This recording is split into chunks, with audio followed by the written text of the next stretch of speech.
Welcome to the Edgar Davis channel. Today, I would like to introduce you to the story, CUCKOO, by Equinoxes. Read by Edgar Davis. Summary. The heart of Europe still beats under the oppressive hand of Nazi Germany. Chapter 1, I Open My Bill. 15th of November, 1939. The window creaked against the cold autumn wind. A slight draft invaded the library, where students normally gathered together to stress about exams in silent solidarity, among the rows of ancient books depicting heroic figures in history. All of them hoped that one day their TMLL be remembered, as a sentence, as a footnote, as a memory. At the moment, however, the library was not a quiet sanctum, it was a bustling auditorium as they prepared a protest against the parasite. Nevertheless, the library TMS intent was preserved amongst all the noise, a stronghold for knowledge and the protector of ideas. Here, the students decided, was when their TMLL reinvent the future because no one would do it for them. They came from all grades and majors, united at the notion of freeing their dear country from occupation. There were about 1,000 in total, a few dozen of whom gathered at the library for temporary shelter as they waited for the procession. On the second floor, two 20-year-olds occupied a quiet corner. One of them, a boisterous man with aspirations in law, and the other, an exhausted woman who dreamed of becoming an astronomer. Do you think TMLL go well? Asked Frederick Procker propping his feet upon the table while precariously balancing himself on his chair. Brown hair swept over his eyes and over a head bandage, an unwarranted medallion from a scuffle with a German officer. The last time it happened, it caused this. He waved his hand theatrically at the congregation below. Ito pass. The question was directed at his companion, Krista Hafnarvarkova. She toyed with a red ribbon in her left hand, soon she would have to use it to tie her hair in a bun. Her fingers were calloused after long hours beside a lamp, gripping a pencil as she wrote down equations. Have confidence that this one will work out better. The Germans need us broken bar euro. She let the statement trail off, knowing what exactly the Germans could do. It was, unfortunately, the only thing they knew confidently, which bothered Krista Hafnar to no end. Frederick merely shrugged in response and turned his attention back towards the window. Outside, their classmates huddled in tight groups. Soon, they will amass into a larger one for the funeral procession of Jan Oplittle, a medical student who was shot and killed last month during Independence Day. Neither Krista Hafnar nor Frederick knew him well, but both respected his actions to the point where they were willing to finish what he started. Behind them were bare trees spread sparsely on the green. Some of them still bore the vestiges of birds' trademark nest. Perhaps a few still had eggs. Perhaps nothing will disturb the peaceful robins. The word perhaps embodied all of humanity TMS uncertainties and all of humanity TMS futures. If things go horribly wrong, follow the plan, Krista Hafnar said. She stood up and began tying her hair up, as it helped her concentrate on the situation at hand. She always had a plan. It assured her that there was always a way out, always a light to guide her when darkness suddenly falls. And what if the plan goes horribly wrong? Responded Frederick, giving her a sideways glance. Something inside Krista Hafnar twitched at the notion of one of her plans going wrong. They had a high success rate and on the small chance one failed, review, revise and plan again. But this wasn't a trajectory problem where she had all night and the next morning, this was a demonstration that always had the present in mind. She couldn't erase the problem and start over again. She jabbed her thumb at Frederick as a retort. Then eat TMS your job to improvise. Now, get up. Do you hear the voices? Frederick sighed, a hint of pessimism lingering in his breath as he stood up. He had doubts on this succeeding, but he had a trick, by not worrying about it. Such has been his philosophy for the past decade. Krista Hafnar told him to change it, in fear of him being too zealous, but today was not that day. He was a lawyer by studies. He would waltz in the classroom wearing a rumpled button-down that he forgot to iron and trousers that were haphazardly put on as he raced across the school for his debate that he read the night before. Frederick never worried about anything, as worrying meant more stress, and more stress meant more likely to make mistakes in his rhetoric. This method so far had an impeccable track record. Krista Hafnar pushed in her chair and together, they started walking towards the stairs to join the river of other students pouring out of the library. They didn't TMT brandish posters but planned to brandish their voices. Frederick was naturally loud. Krista Hafnar had the capability to be loud when the situation called for it. Now, Frederick could yell unrestrained and Krista Hafnar had a reason. They marched out of the library and integrated themselves in the crowd. They would go wherever Jana TM's intentions led them, and that would be the heart of Prague. The black hearse lead them through the sprawling city. Some of the windows were lighted as evening fell but barely any of them were inhabited as their residents poured onto the streets to observe. Some of them were the parents of the students in the procession and they could hear faint but excited ahoj matko. Ahojo to e. Neither of their parents knew they were on the streets. Though Krista Hafnar TM's mother probably had an inkling that her daughter was among the throb of people, Frederica TM's parents would never think that their dear son would partake in political responsibility.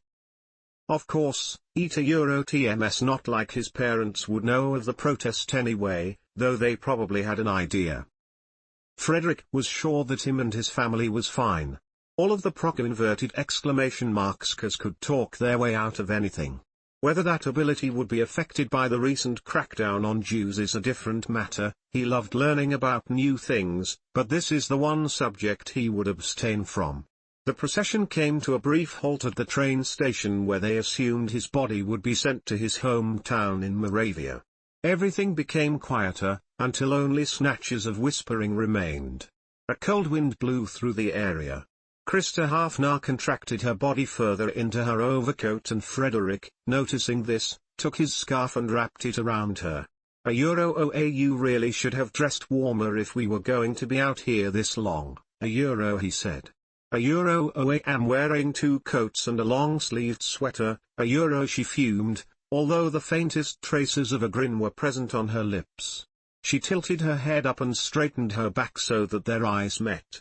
Don't TMT think I could be any warmer if I could. She resumed her stoic silence but she tugged his scarf a little closer to her, where the cloth barely brushed her exposed face. Frederica TM's cheeks were red, but whether it was from the cold or a warm happiness, he did not know. He always loved it when she smiled, genuinely smiled. But he was not sure whether he loved her. They have been friends for so long now that it was virtually impossible to imagine themselves as anything but. Still, there were moments where Frederick did feel for Krista Hafnar. It happened during spontaneous moments, when they spent long nights studying for their exams, when they sent furtive glances at one another across the room, when they basked in the sun during the warmer months, when she listened to his proposals about some dusty court case. He wasn't TMT sure if Krista Hafnar felt those moments as well. In fact, she too grappled with her emotions. The scarf smelled faintly of old paper and coffee.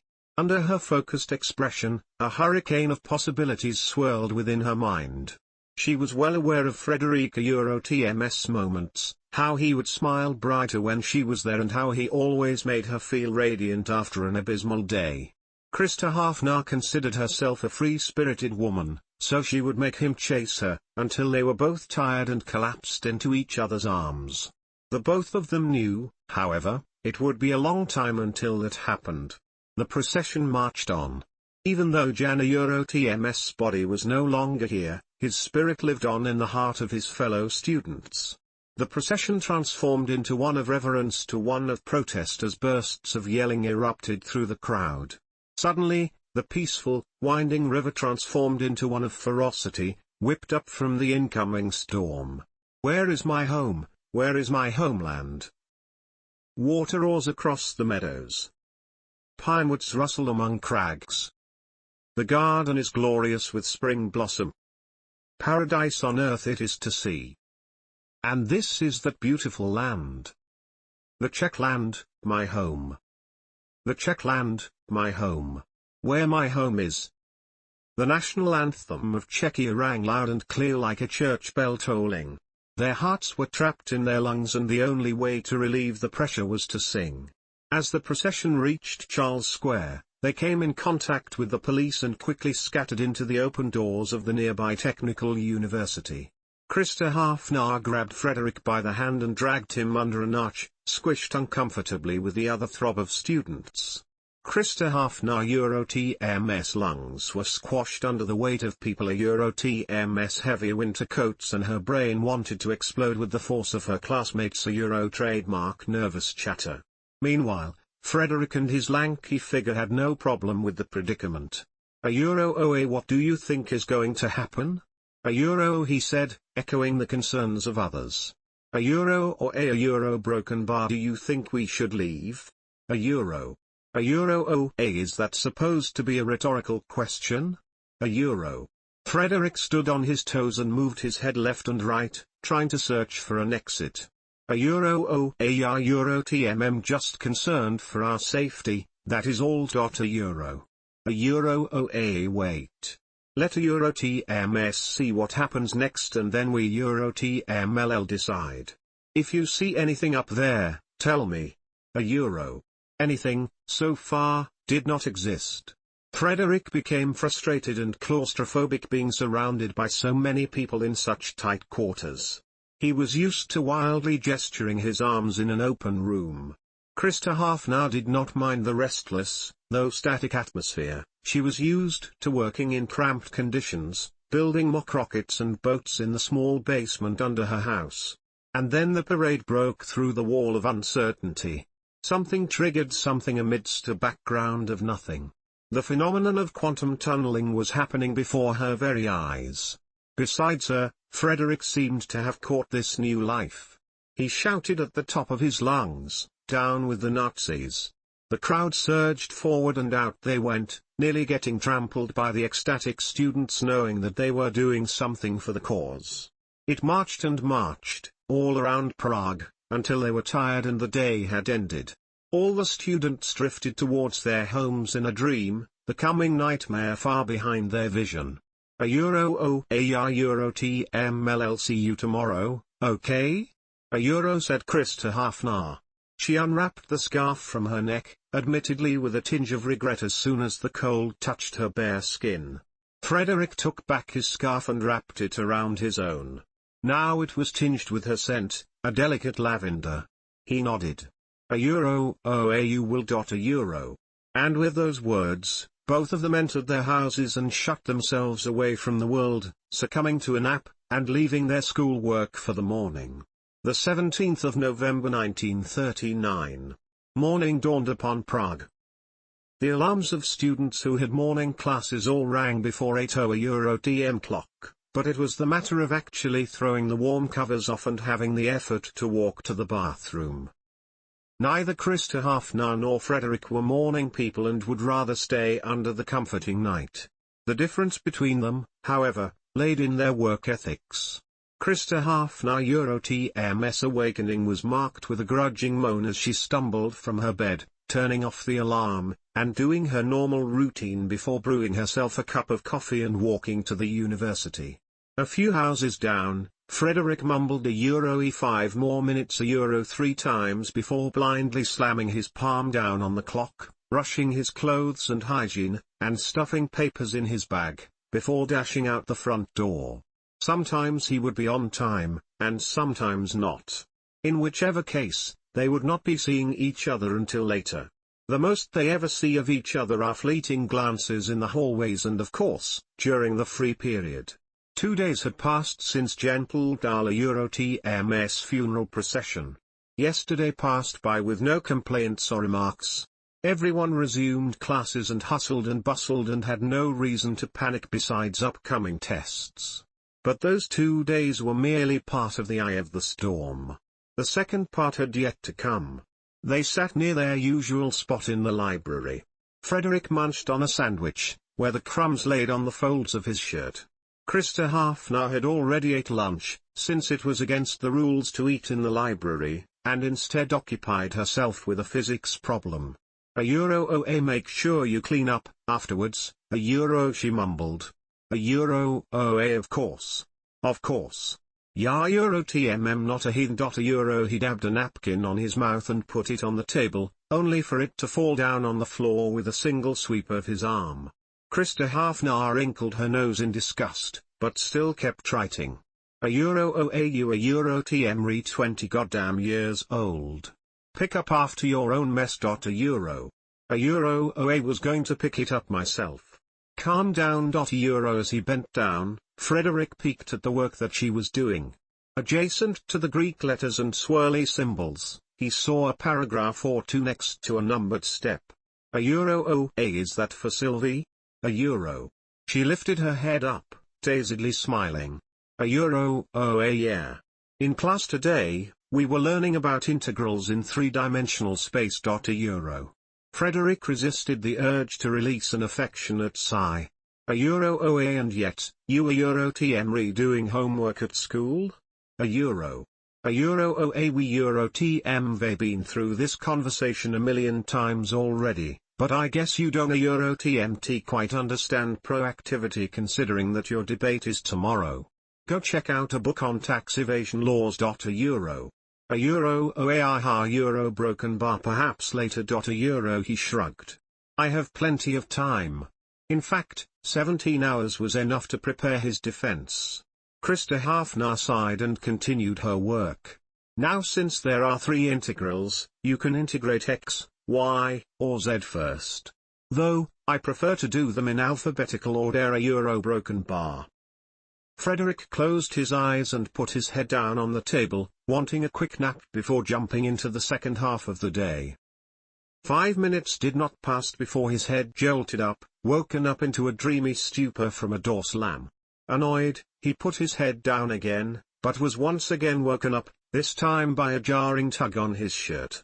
Look, Krista Hafner said, her voice lowering by several octaves, they're Nazis.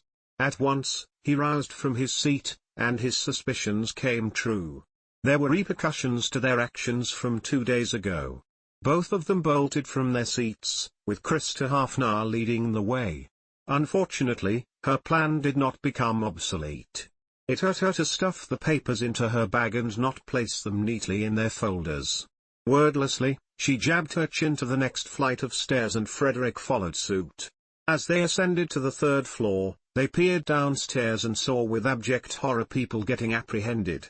The students fled, heading towards windows in vain or upstairs to the 2nd floor. Bang! God bless them, thought Krista Hafner. There was no time to stop, not even to flinch. I'll see you guys soon. He didn't want to say goodbye, because goodbye would mean the end. Everything follows the first law of thermodynamics, energy can neither be created nor destroyed, it is merely changed. She liked to think that it also applied to the human soul. She'll see them again, in one form or another. Frederick had no such qualms. He knew where they were headed. They will either meet their end in flame or in ice. He was a cynic in this regard, that he will end up in the same place as them. There was no possible way that his Jewish ancestry could be hidden indefinitely. They exited through the fire escape and down the stairs, but she did not plan on someone getting there before her. Her first instinct was to run, but a soldier yanked her away from escape. "OA, what are you doing? Let go of me. Frederick? Frederick. A Unfortunately, Frederick was in the same predicament as she was. Hey. How about we talk about this for a second? He never got the chance to finish that sentence before one of the soldiers punched him square in the face, leaving an ugly bruise on his cheeks and the wind knocked out of him. He reeled back from the impact and felt something fall down his cheek. Whether it was tears or blood, he could not determine. Krista Hafner screamed as soon as she saw Frederick getting hurt. In retaliation, with a force unknown to her, she delivered a swift kick to her captor's private extremities, causing him to cry out with a satisfactory enough pain to release her and focus on saving Frederick. For the other soldier, she kicked him in the shin and stomped on his feet, using her short height as an advantage. Frederick also contributed by elbowing the soldier, which finally brought him down. And then they bolted from the scene, heading deeper into Newtown, for neither of them wanted their family to be involved in this. They knew the city like the back of their hands. The streets were their veins, interconnecting and interlocking with each other, and this time, Krista Hafnar's intuition led her to the industrial part of Prague, where rusty warehouses dominated the area. Behind them, they heard angry shouts, but it seemed like there were no more than two. Frederick knew a little German, and based on what he heard, he shouldn't translate for Krista Hafnar. In response, he shouted expletives in Czech and Slovak, but had to refrain himself from saying anything in Hebrew. Krista Hafnar skidded to a stop, and they took refuge in an unlocked warehouse with a few blocks of wood, beams of rusting iron, shards of glass, tools, and rope. Thank goodness she had her hair tied up. "I need you to help me build a device. Grab the other end of the steel beam and I'll grab the other broken bar rack. That's good enough. Now is there enough rope to tie it to the ceiling broken bar? Okay, there is. I think the sprinklers are enough to support the weight. Frederick, are you fine there?" The ceiling was only a few inches taller than Frederick, comfortable for her, cramped for him. If he was any taller, the top of his head would brush the ceiling. Nevertheless, he fastened the rope around the steel beam and around the sprinkler, with Krista Hafnar supporting the beam from her end. When he was done, they switched sides. "You have the upper body strength. When I give you the signal, I want you to push it through the window when I show two fingers. Do you think you can do that?" Krista Hafnar stared at him with smoldering eyes, absolutely convinced that this contrived plan involving a hastily constructed contraption will work at the cost of putting herself in danger, and then promptly left and appeared a second later in front of the window. Neither of them had any real training in combat besides what their adrenaline told them to do, so really, he didn't have a plan B if this doesn't work. Frederick aligned himself with the far side of the ram and prepared himself. Meanwhile, his partner stood stoically out and apparently, was holding a glass shard in her left hand. Perhaps she did have a plan B after all. He was only allotted a few seconds of thinking before he spotted the two-fingered symbol, and with all his might, he pushed it towards the window with marvelous success. One of the two soldiers was hit square in the face and fell down, dazed and confused, while the other skidded past but didn't maintain balance. At the end of the confusion, Krista Hafnar forced herself to lunge forward and stab the still conscious soldier in the chest, and found that Frederick finished the job with a blow to the head. Soon, the second soldier was knocked out. Both of them breathed heavily as they started at the unconscious bodies. They were both alive, as evidenced by the rise and fall of their chests, but neither of the two students wanted to kill them. They were TMT killers, they refused to be. They wanted to keep their souls intact, and didn't TMT want to pick up the pieces when they broke, if they ever will be. And so, they propped the unconscious bodies up on a nearby lamppost and thrifted through their belongings for anything incriminating. They just found a crumpled piece of paper with thousands of names, and indeed, among them were written theirs. Every officer probably had the list in their pockets, but they were still compelled to burn them. OA, and that is that, mumbled Frederick. He stared blankly at the scene below him, clutching the confiscated papers in his hands. Krista Hafnar instead closed her eyes, breathed in deeply, and fluttered them open again. OA, we can no longer exist. They stared at each other, a silent conversation passed, and then they walked nonchalantly away from the bodies, acting like they returned from a nice stroll. But neither of them spoke to each other as they returned to their homes. The statues lining the Charles Bridge stood tall and proud, just as one would expect from the magnanimous saints. During the summers, they would walk on its cobblestoned ground and admired the vast view of the Vltava River. St. Ivo, St. Barbara, St. Margaret, Saint Elizabeth, Saint Francis of Assisi euro broken bar may they watch over them. The proco inverted exclamation marks Casa euro trademark house had assimilated itself into the dull brown townhouses as the years passed, but even before, it was rather unassuming. They were preparing to move back to Slovakia. All their papers have been prepared and their tracks covered. France has fallen and Poland a memory. They were trapped on the continent, soon to be graveyard with no means to travel to America. If they were going to be in Europe, they will be surrounded by family. Frederick would be staying with them for only a few months, at least until Hanako ended. He didn't Euro TMT want to worry about what would happen on the journey, or when they got there, or if they'll survive or not. Really, it was much easier if he assumed everything would go right. But Krista Hafnar, with her ever-watchful eyes, devised several backup plans for them. Although the family appreciated the gesture, they doubted whether they were actually doing to use them or not. She offered her palm. "I'll burn them." "Thank you," he replied and handed the papers. He saw her regard his response with a nod, but before she left, he said, "Wait." She turned around with one eyebrow cocked. "Yes?" His posture slackened and his thoughts were at a loss as he wrestled with his lips to blurt out the words. Krista Hafnar mockingly tapped her foot on the concrete, waiting for him to finish his thought. Frederick managed to kick himself to say it. What did he have to lose? Surely, nothing could change between them if he offered her it. He unraveled his scarf once again and raveled it around Krista Hafnar's neck. "I don't know when I'll come back, but if I don't, please have this." Krista Hafnar felt her cheeks turn red, and this time, she knew that it wasn't from the cold. Once again, he managed to transform her organized mind into a state of entropy. Who did he think he was, marching into her heart like this? She didn't Euro TMT want to openly admit that perhaps, she did love him. To her he was still the boy with the chipped tooth who always cried whenever she did better than him. Of course, both of them forgot that there are other ways to say "I love you" without saying "I love you," such as giving the other a soft nod, a tight hug, and ending a conversation with "please be careful." Frederick doubted he will be careful. Subtlety was not his specialty, but just for her, he will make a special effort. They parted ways. He entered his house, releasing a sigh as soon as he did, said hello to his parents, and immediately succumbed to a dreamless sleep. Meanwhile, she walked a few houses down towards her own house and quietly opened and closed the door as her mother was sleeping. With a matchbox, she lighted the fireplace and dropped the confiscated documents into the flames, watching the edges of the paper smolder and blacken.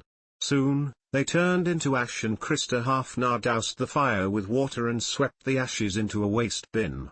From this point on, Krista Hafnar Varkova inverted exclamation mark and Frederick Proco inverted exclamation marks did not exist. Chapter 2, Icing Night and Day. Krista Hafnar sipped her cold coffee in her cold room. She always wore her jacket nowadays. It was one of the few things she owned, along with a single bed, a desk with several drawers, and a chair. Continuous use caused the paint to flake and her back to ache. What a shame pain medication was a luxury. A soft orange light streamed in through the curtains. Downstairs she heard her door creak and immediately, her head snapped up from its bent position. It could be either two things, her mother coming home or an invader. Slowly, she opened the top drawer of the desk and picked up a gun. Though she had never once in her life discharged the gun before. It was an heirloom of her father, something he had given her posthumously. Krista Hafnar was a woman who preferred to fight with words, not with bullets.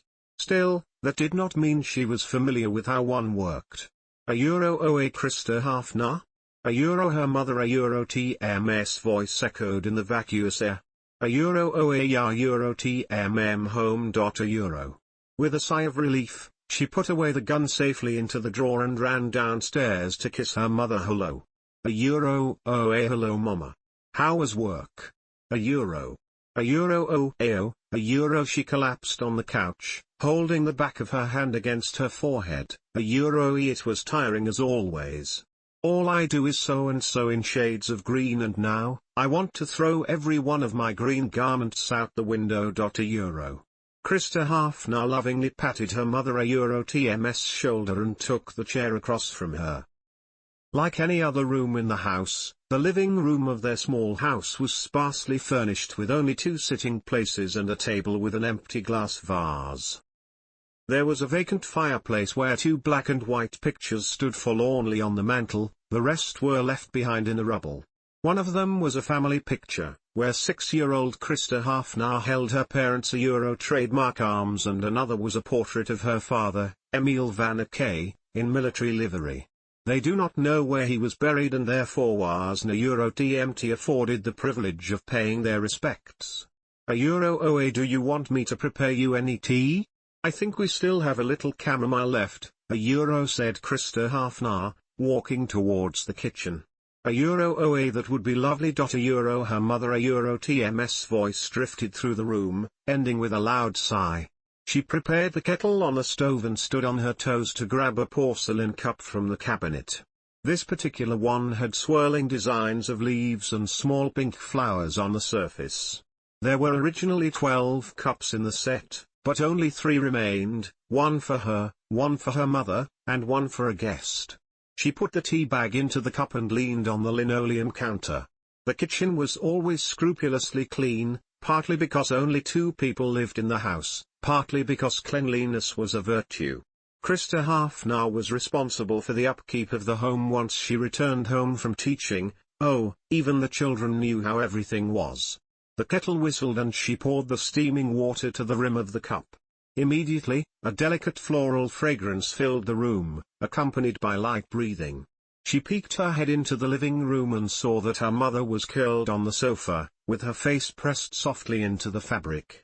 Krista Hafner placed the cup back onto the counter and tiptoed upstairs, bringing back a large quilt blanket and wrapped it around her mother, who she knew would be sleeping for the whole night and half of tomorrow. It was Saturday today, Sunday was a day of rest. But alas, not for her. She quietly climbed the stairs again and grabbed a coat from her closet and Frederica TM's scarf. TM's been 1 year since all universities had closed down and mayhem reverberated throughout the community. Frederick snuck away to Slovakia to visit his family earlier this month, just to let them know that he was going to be okay and was supposedly be returning today. To her, there was no reason why he couldn't TMT send them a letter, as it would be less harrowing and time-consuming. The man devised the most complicated way to solve a problem, sometimes, but he wouldn't TMT be the same without it. Krista Hafner locked the door behind her and emerged under the darkening skies. She had the characteristics of a young woman who grew up too fast, disillusioned eyes, a body riveted with memories, and a mind too tumultuous for its space. She carried a satchel that only contained several pens and pencils and a book she saved from a fire.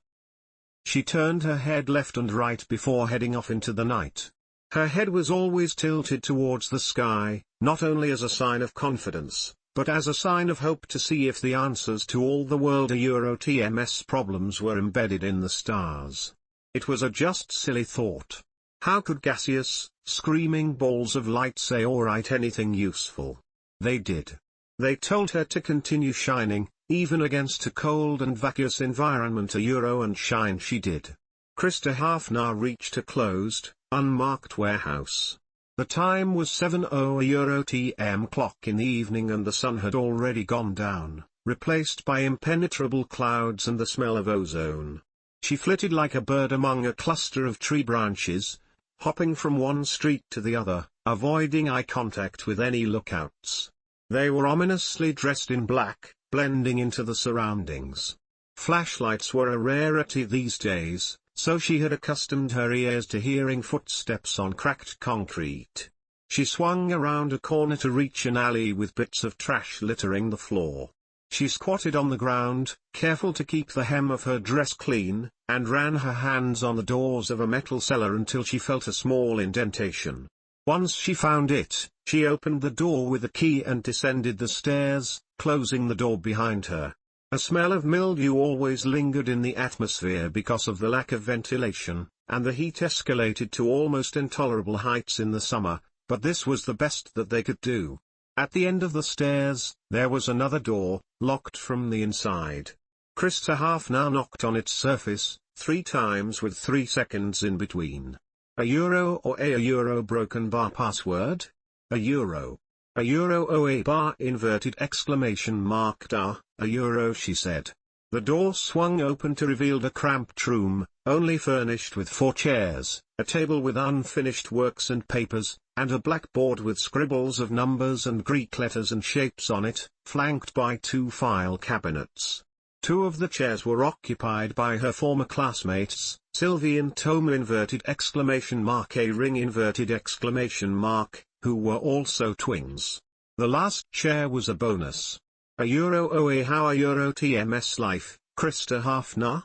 A euro Toma inverted exclamation mark a ring inverted exclamation mark said, locking the door behind him. Being twins, he shared many features with his sister, such as a splash of freckles on the bridge of their nose and permanently startled eyes. He returned back to dismantling his own work. She shrugged off her jacket and neatly folded it on the table before she answered. A euro o a as normal as it could ever be. She redirected her attention to Sylvie. A euro o a any progress? A euro. Sylvie precariously held up half a barrel of a sniper rifle, sleek and shiny. A euro or a bit. The inside still needs to be smoothed out and I still need to start on the stock a euro broken bar a euro. Once I'm done, if you're finished already, I'll help with the rest of the parts. The other girl smiled, showing the little gap between her teeth. It made her look several years younger than she actually was. Thanks for always helping me with my problems. Oh, and does she have many problems? Toma inverted exclamation mark a ring inverted exclamation mark said. Shut up. No one asked you. The room erupted into laughter and descended into muted sounds of productivity. She assumed her spot at the table and resumed her latest project, a ballista melina. It was nearly complete after hours of tempering metal by a fire with steel wool gloves and tediously constructing a symmetrical barrel. She had designed the blueprint herself after taking apart an empty model. It would have been much easier if they chose a few weapons to furbish out of scrap metal, but it would be a boring process, doing the same thing over and over again as if she worked at a factory. After the termination of all universities, she was forced to find other activities to occupy her time. There was no way she was going to do nothing, and there was no way she was going to work in a factory. They combined 2 of her pet peeves, indolence and monotony. Similar projects laid scattered on the table as well. Completed ones were safely stored in a crevice under the floorboards. Here, in this stuffy small room, was where they created the tools for revolution. They were commissioned by the A*TM Edna Vadino Bojtoma inverted exclamation mark CRHO, otherwise known as the Central Leadership of Home Resistance, the organization that wrests its home back from the invader. It was completely voluntary, but working as a teacher, a factory worker, and a shoeshiner did not encourage the application of the knowledge they have garnered over the years. Revolution isn't born, it is made. None of them would ever think that they would end up in a cramped, poorly insulated bunker furnishing weapons for something they initially had no heart in. Revolution is a gun, it is only activated when someone pushes the trigger. Outside the city limits, Frederick slowly meandered his way towards Prague wearing 2 big clothes. He considered himself a tall man, but horribly skinny everywhere. His mother tried fattening him with her delicious latkes, but alas, his energy conquered the calories and her efforts were unfortunately thwarted. EUROTMS been too long since Hey EUROTMD seen his father, his mother, and his 2 younger siblings. They stayed indoors, for the most part, conversing with the rest of the extended family. He left in late November, and it was now the middle of December. Hanukkah had just passed, but it was a solemn celebration. They lit a candelabra for each day and their mother made latkes, but that was it. In a better time, they would have received gifts. The air crackled with invisible electricity. Frederica EuroTMS heart waltzed through Newtown, and across the Charles Bridge where his second home resided. He had arranged to share an apartment with 5 other people who reluctantly worked at a printing place spreading Nazi propaganda among the populace, but concurrently, all of them were authors on the V-Boy, under pseudonyms of course. He hoped that they were all faring well. It was by this organization who was able to briefly visit his family under the assistance of Mrs. Byrne !A Covo !. He could a Eurotmve written them a letter, but he had no guarantee that they would have received it.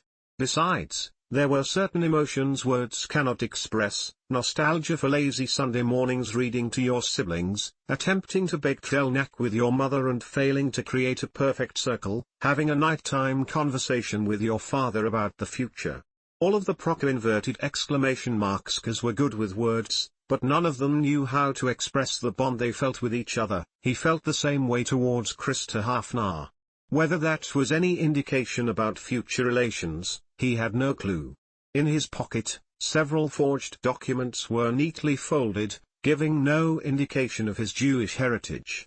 His name was Ivo Auervini, and the reason for being outside Prague was that he was visiting his aunt in a nearby town. The situation sounded plausible in his head. Then again, everything sounded better in his head, and it was the matter of transforming the ridiculous words into logic when they escaped his mouth, but he preferred life with surprises. Some things were better steeped in ignorance. Night had almost fallen. Purple streaked across the orange sky, under pink clouds, as if they had been painted. The sun will soon be replaced by numerous versions of itself. Frederick smiled fondly. Krista Hafnar should be heading towards her headquarters by now. He suspected that he will not return to intersect, but he will be punctual enough to catch her on the way home. Still, that he had no confirmation whether she was alive from the 2 months. Ideally, she would be, or else he would Eurotmt know what to do with himself. Indeed, they have been together since they were children, when the bulk of the !Cause lived in Prague. His memory played like a scene from the yellowing page of a fairy tale. It had been so long and so ingrained that he should know in the end. They will get married and have children and live their twilight years on a porch looking out onto the countryside. Frederick liked to believe in fairy tales, but as his story unfurled, he began to doubt. At this thought, Frederick gave himself a light slap on the cheek. There were only 2 answers to this question, definitely and maybe. He kept a consistent beat throughout his journey. Any sprinting or skipping would raise alarms, though he doubts he could anyway in this weather. He heard running in the rain would stain his clothes anymore, and the last thing he wanted was to ruin the clothes that his mother so lovingly stitched for him. That, and a part of him hoped to see Krista Hafnar on the way. He wondered if she thought of him as much as he thought of her. To this question there can only be one answer, perhaps. By now, clouds have coalesced into a storm and the first droplets of rain began to form. He flourished open an umbrella and continued his furtive journey towards Prague. Frederick Eurotm's heartbeat escalated faster upon passing the University of Prague. It was only a few months since all high academic institutions closed. It was only a few months since thousands of his classmates screamed on the streets as the Nazis grabbed their arms and their hair and sent them to concentration camps, and 9 of them were executed. A Euro-broken bar. He found himself stopping in front of the green-roofed building, with its rectangular windows and terraces. The green grass has since grown wild and brown, ugly from months of neglect. As grey clouds passed over the sky, covering the brilliant sunset, it resembled more of a prison than a school. His eyes remained fixated on the university. On a normal winter day, students would be bustling inside, running from class to class, some eagerly paying attention, others on the verge of sleeping. They should be making mock prayers to God for their success on exams and afterwards, anxiously discuss what answers they had. Then, by 8:00 Eurotm clock at night, most of them would be heading home by foot, by tram, by car, eager to rest after a long day. No such sight greeted the area anymore. Yet, despite being evicted of an education, Frederick firmly believed that learning should not stop. He would have to cross the Charles Bridge and hope that there were Euro TMT any sentries. If there were, he carried a gun in an inner pocket in his jacket. Generally, Frederick was against using violence as it left an unnecessary mess that could be traced towards him, but that didn't Euro TMT stop him from attending informal lessons in target practice. He hoped that he wouldn't Euro TMT use one in the near future, but he lived in a world where even God has abandoned all hope.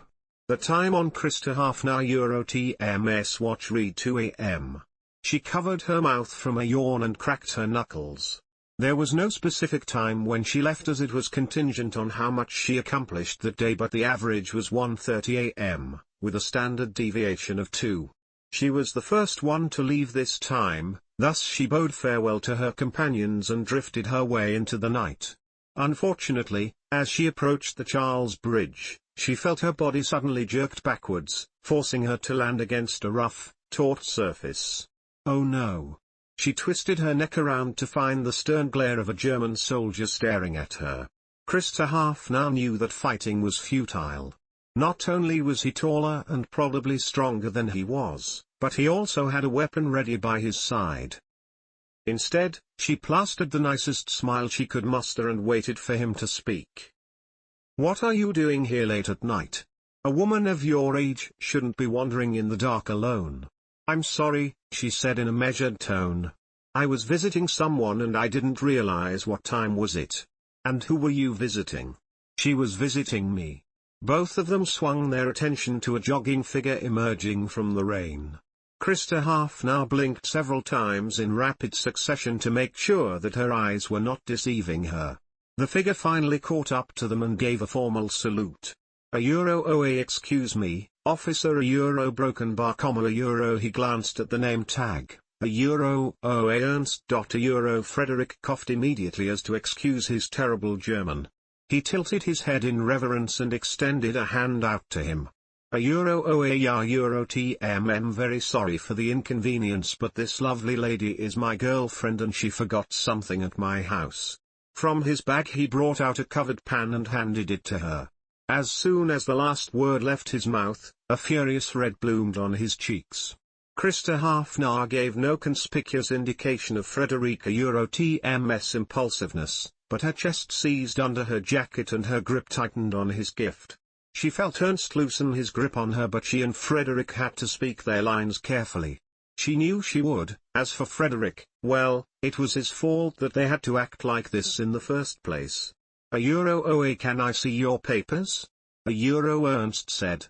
He seemed to be a rather young man, probably not much older than they were. Frederick smiled again. "A Euro OA, of course. But first, do you mind moving to a drier place? I wouldn't a Euro TMT want any of us catching a cold. A Euro." Otto nodded and they took refuge under an awning of a cafe copyright. He released his hold on Krista Hafner, but his right hand maneuvered to his side, where a gun was kept snugly in its holster.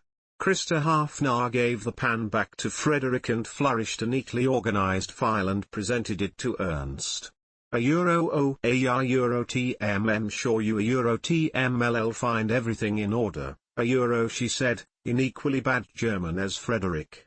He snatched the file from her hands and rifted through it, his eyes scanning it with impressive alacrity, only muddled by the thought he was merely seeing the words instead of reading it. She hoped it was the latter. Meanwhile, Frederick rifled through his bag of Euro TMS contents for his own papers. He delicately placed his mother a Euro TMS foodstuffs on the driest parts of the asphalt, on top of his spare clothes. But the same could not be said about his law books and hygiene utensils. Out of the corner of her eye, Krista Hafner released a soft, exasperated sigh. When will he learn? She turned her attention towards Ernst, who placed her papers back in the file. "A Euro OA, my apologies, Miss Star inverted exclamation mark rec. Are you finished mra Euro broken bar a Euro?" Frederick shot up from his squatting position, triumphantly waving a crumpled mess of documents. "A Euro Irvini. Ivo our Vini. A Euro. A Euro or a Euro broken bar right. A Euro." Ernst gave him a brief, perplexed look before focusing on Frederica Euro TMS papers. They had two aliases, one for residency in Prague and one that lead to nowhere. They used the former one in this situation and the other for more complicated situations. Outside, the rain grew into a crescendo, as if an orchestra started to wildly beat at their percussion instruments and blew in their woodwinds. Neither of them looked at each other, but their fingers were outstretched, flexing as a stress reflex for something to hold on to. They were playing the part of the couple. It would a Euro TMV been a normal sight. But they didn't a Euro TMT. Krista Hafnar Euro TMS fingers curled against her palms. Frederica Euro TMS fingers, instead, stretched outwards.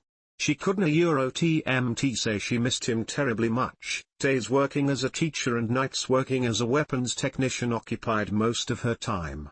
Her breaks were sparse, small patches of oasis amidst a desert. There she would sleep, dreaming of better times before the reality of the present manifested at her bedside. What she did na Euro TMT want to admit, however, was that every day when Frederick was gone, she would wrap his scarf around her neck no matter the weather and no matter the situation. Otherwise she did not realize he was on the other side of the country. A Euro OA it seems that everything is fine. You are free to leave. Heil Hitler. A Euro. Frederica Euro TMS smile twitched. Krista Hafnar hid her hands behind her back, so Ernst wouldn't a Euro TMT see them balled up into fists. A Euro OA Heil Hitler, a Euro they both said. Ernst gave them a courteous nod and went off his way, whistling an unnamed tune. He thought those two were very amiable, truly examples of ideal people. What a shame they knew middling German. As soon as Ernst left his vision, Frederica Euro TMS mouth recoiled in disgust and spat out a gob of spit in the direction he was walking in. A Euro OA don't a Euro TMT do that, a Euro chided Krista Hafnar. She glanced briefly behind. A Euro OA someone might be watching. A Euro. A Euro OA well, if they a Euro TM re-watching, then I will fight them, a Euro he grumbled. He then turned towards her. A Euro OA Euro TM just glad to see you again. A Euro. Krista Hafnar grabbed the umbrella leaning from the wall of the cafe copyright and stepped out into the cold rain, slyly grinning. A Euro OA Euro TMLL walk with you to your apartment. A Euro. A Euro OA what a lady you are. A Euro. They made idle chatter as they crossed the Charles Bridge. For a few minutes, it felt like they were students again walking home from night classes. They would open the door and be greeted with the comforting scent of brewing tea and smiles from their family. They reached their shared section of the city. Since a few months ago, locations have shifted. Krista Hafnar's house was first when they left school, but now it was Frederick's house that came first. Do you want the umbrella with you? He asked her. It's raining. Oh. It's fine. I like the rain. Really? Whenever it's raining, you always have an umbrella. Krista Hafnar laughed softly. My mom would never let me outside with nothing to protect myself. Even if I am out of eyesight, I still walk under the umbrella. But here, my mother is not watching, so I am free to do whatever I want. Ah. Okay. A brief silence passed between them. Krista Hafnar started to turn her body away from him, starting with a small wave with her hand. A Euro OA good night, Frederick. Ya Euro TMLL see you soon. A Euro. A Euro OA good night, Krista Hafnar. A Euro. He waved goodbye, but she slunk back into the misty rain. He could faintly make out her waltzing figure, moving like flower petals in the wind. It was a good thing she left as soon as she did, or else he would a Euro TMV said he loved her. Chapter 3, I Change My Tune. 4th of June, 1942. Curls of cigarette smoke drifted through the cramped, windowless room. There were a handful of people, 4 in total, staring and listening intently at the radio ceremoniously placed at the center of the table. Above them, the ceiling creaked and groaned as a myriad of feet stomping and chairs shuffling. Someone was playing a quiet melody on the violin. They all held something in their hands, empty glass bottles, the charring end of a cigarette, the edge of the table, their own hands, or someone else. A Euro TMS. They all held onto them with a firm grip, afraid that if they Euro-TMLL let go, everything around them will fall apart. Their entire world depended on this moment, on hearing what came out of that speaker. The radio was their leader. No self-respecting Czechoslovakian would ever willingly follow the puppet government Euro-TMS orders. Somewhere in England, Frantio !Ekmorovets transmitted intelligence for a VOD. They had an idea of what happened outside of Czechoslovakia, about the grand plays staged at the grand theatres. In fact, some of their own had hopped on a clandestine plane towards England to stage the biggest act yet on their own little theatre. A Euro OA, when do you think the old man will send us the news? A Euro OA, if he doesn't a Euro TMT by this evening, then we could assume that Heydrich is still alive and that our comrades are either dead or captured. I hope for their sake and their familiar's Euro trademark sake that it is the former. A Euro. The radio crackled and all of them simultaneously leaned in to hear. It was their angel, who delivered messages from a higher power that they have yet to see. It delivered messages shrouded in fire, telling them do not fear regardless of the incoming tragedy or miracle. What message did it have for them this time? Heydrich is dead. Dawn rose on their faces, hard lines dissipated into soft curves. Suppressed joy replaced rampant despair. They had won this battle. Immediately, clinks of beer rang out through the room as the revolutionaries drank to their cause. For the first time in years, a true ray of hope shined upon Czechoslovakia. For a brief hour, they reviled in their ecstasy, evident in their peals of laughter and merriment. Sylvian Toma !A poured out fizzling beer in glasses for all four of them, but no one drank a sip. The act was more ceremonial than anything else. They would save the alcohol for something bigger than this. Toma !A slammed his fist on the table, cackling. Maybe there's hope for us after all. Forget the French or the Poles. All eyes should be on us, for doing the impossible. Don't get too excited, Sylvie said, with a warm but nervous smile. We still have a long way to go before we're free. Let's head home and tell our parents. It'll be the first good news they have heard in a while. Krista Hafnar, Frederick, would you like to join us? Frederick pointed to himself, with one eyebrow raised.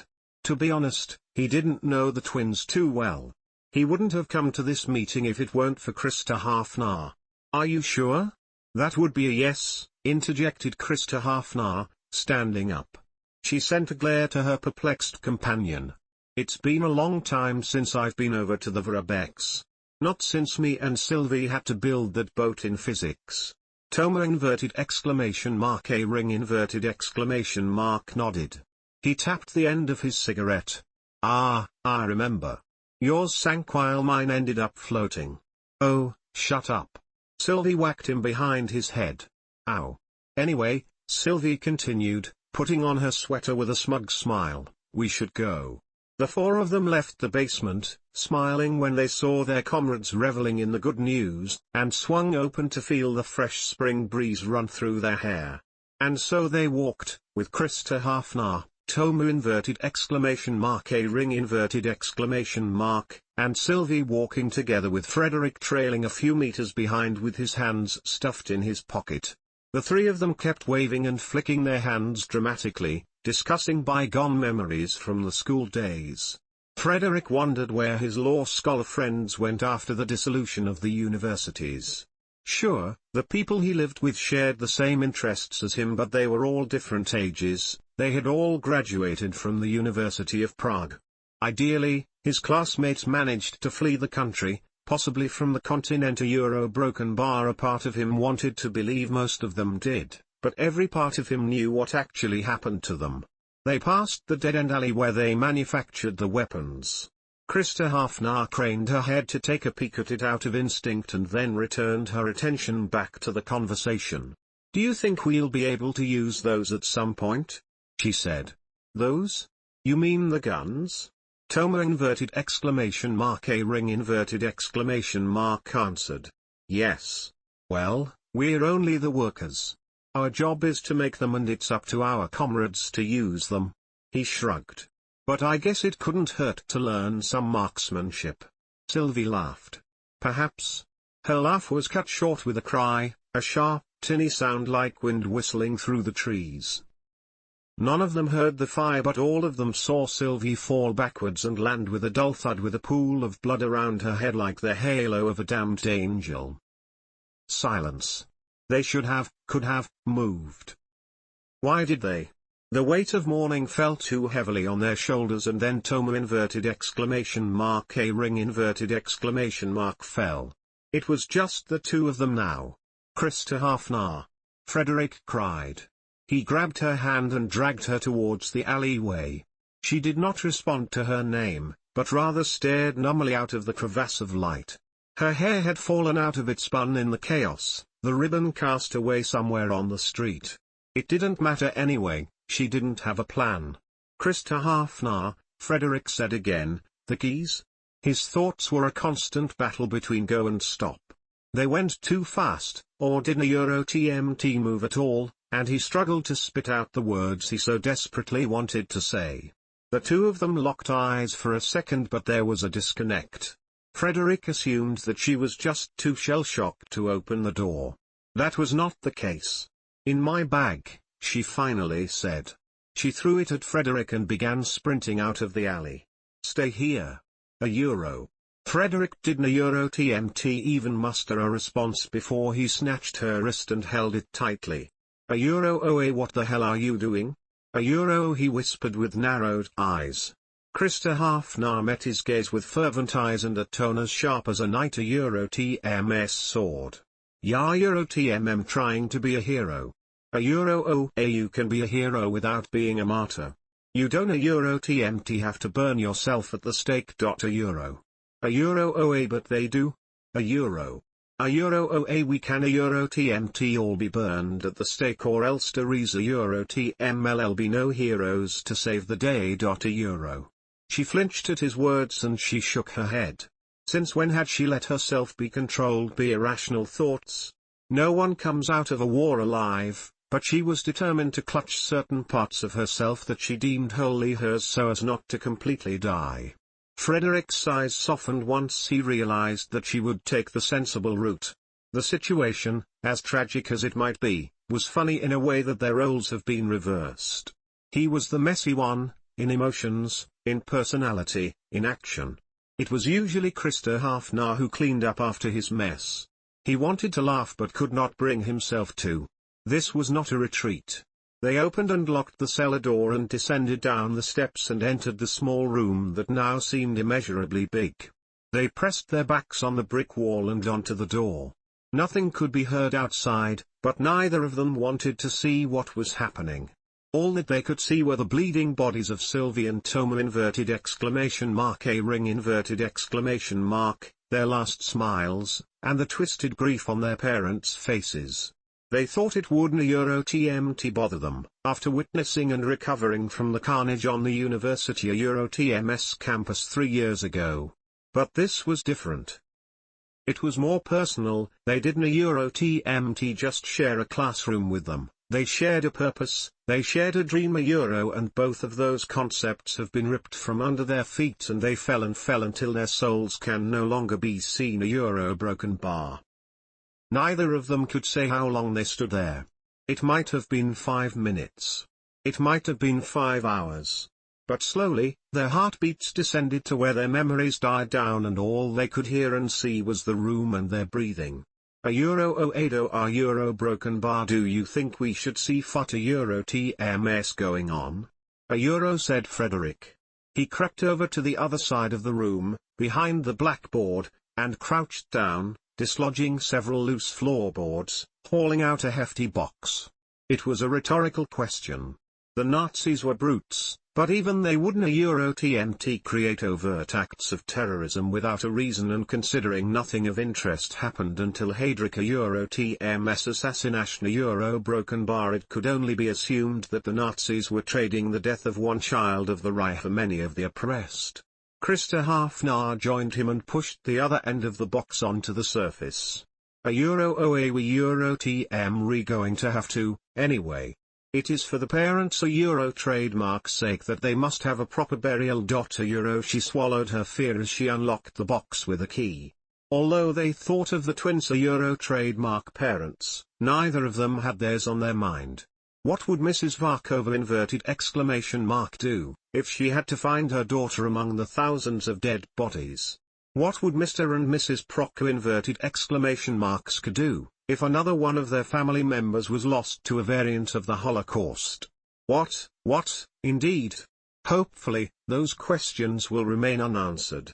Inside the box, there were 20 guns furbished over the course of the past few months. Pistols, rifles, snipers. There was enough inventory to cover most of the local resistance, but across the city Euro certainly not enough. Krista Hafnar held the responsibility of being the only weapons technician in operation in Old Town Prague. They both took a pistol for themselves and some adjoining ammunition before going down the narrow hallway and cracking open the cellar doors. Did they have a clue on how to fire them? Vaguely. Like mice starting to escape the claws of a hawk, they precariously hid in the shadows and kept their ears tuned to the environment. In the distance, they heard the terrified screaming of their neighbors. Somewhere along that road, were the bodies of Sylvia Euro TMS and Toma A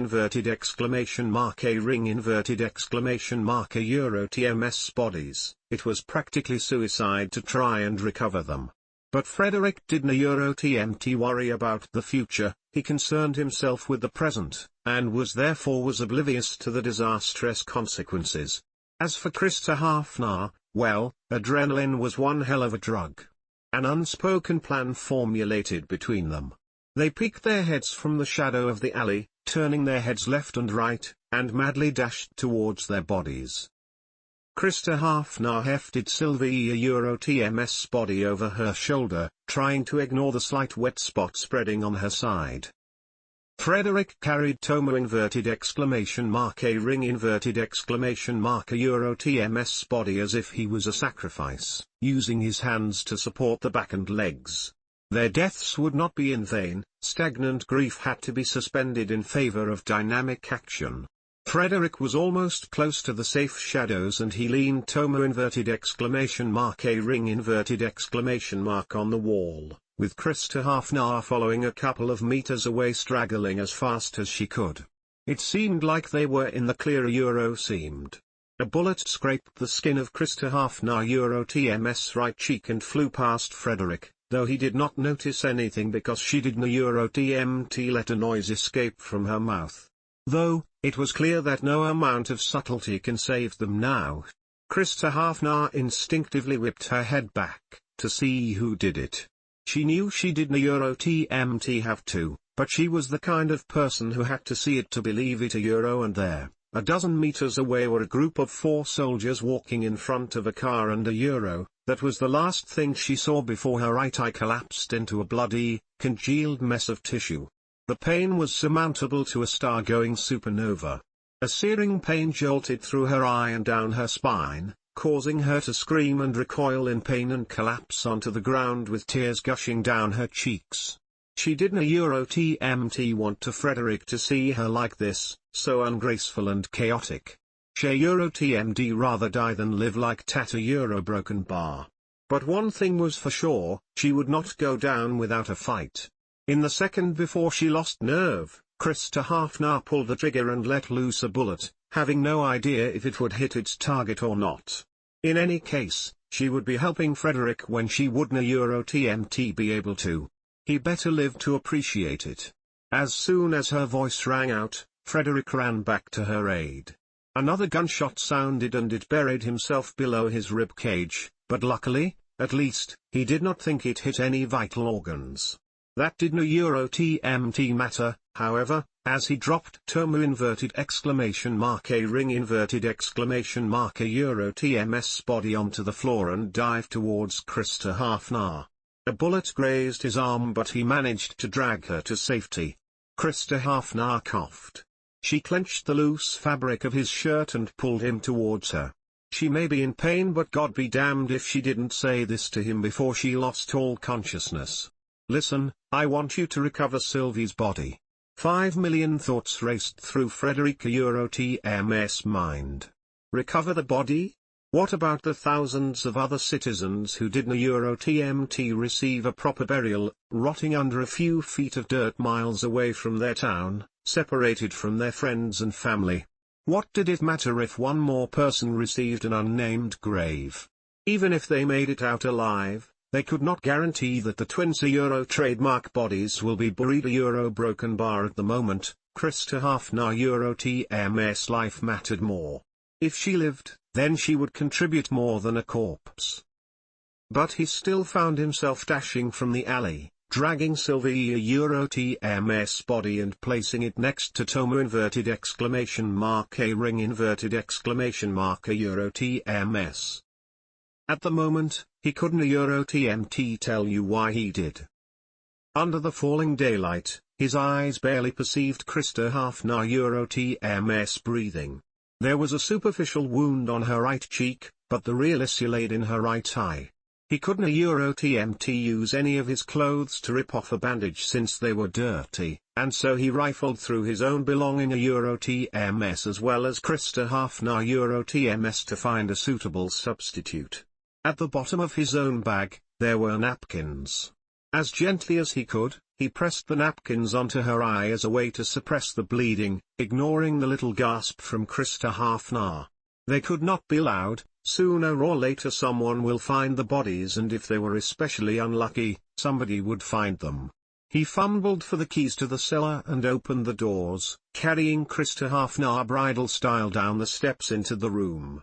He only went down here once, and that was when it was newly inaugurated as the Old Town Prague TMS Weapons Center. On another day, he would have to admire it more closely. Do you know how to patch me up? Krista Hafner said hoarsely. She no longer felt any pain but felt something worse than that. She felt a vacuum where her right eye should be. Broken bar no, he responded, lowering his gaze. He took off his jacket and put it on the floor so Krista Hafner's head could rest, and placed her bag on the table. Then I'll tell you. She pointed to a wooden drawer on the left wall. There should be some medical equipment over there. Use a scalpel to cut off some skin on my upper thigh and use that to cover it. Frederick was halfway across the room before he froze and looked at her with apprehension. I'm sorry, but you want me to do what? Did you learn nothing in anatomy freshman year? Trust me on this. I know. But that would mean. I know what it would mean, but at the moment, physical pain means nothing to me. Krista Hafner gritted her teeth. She had to endure this. We made it this far. A little cut won't bother me. He stared at her, unblinkingly, before grabbing the medical kit from the drawer and kneeling beside her in a split second. He grabbed a roll of gauze from the kit, along with the scalpel, and offered it to her. Do you want this to bite down? Of course. Just put it in my mouth. You can hold down my legs if you want. I'm ready. She breathed in deeply. She trusted Frederick to make this as fast as possible, but what a shame they didn't have any alcohol in the room, or else she would have downed the whole bottle. In retrospect, maybe she should have accepted the beer jug back in the basement of the tavern. Maybe then she wouldn't be in so much pain. This has been the only time his fingers have cooperated. TM going to be alright, Krista Hafner. TM going to be alright. He gritted his teeth and made a small incision on her leg. At the same time, Krista Hafner clenched harder on the gauze. Frederick dug the tip of the scalpel into her skin, and Krista Hafner's body still remained motionless. Perhaps this wouldn't be as bad as he thought, but he failed to notice the first pinpricks of tears in her eyes. It wasn't like he could say he would have fared better. He cut out a 3-centimeter square of flesh, turning his gaze away from the bloody flap, as he gently stuffed it into the cavity. He had no idea whether she was going to get a prosthetic eye, like the soldiers in the First World War. At least she still had more than half her face intact. I'm done, he said, wiping his hands on his clothes. How do you feel? In truth, she wanted to cry, but her pride prevented her from doing so. Never before had she cried in front of anyone. Not even to her mother. Not even to her father.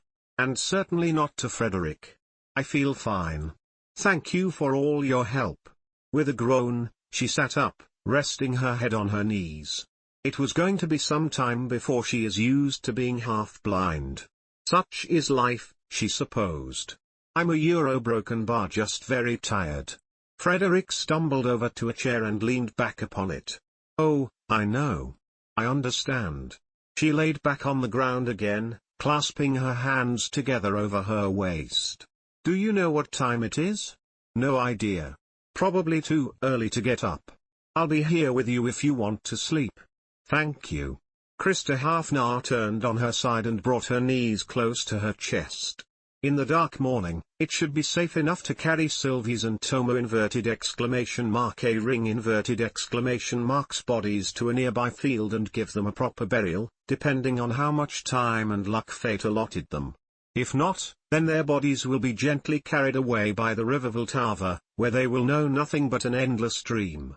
Many times, she had thought about how her death will play out. Will the cold grasp of winter seizing her soul as she sleeps? Or will licks of flame burn her first? She would like the former to happen, as it would be much easier for her mother to accept. Her mother could not, would not, and should not lose another one to fire. As much as she liked to plan, she cannot plan out her own death. It was a natural process, free from man's influence. In contrast, Frederick preferred the latter form of death.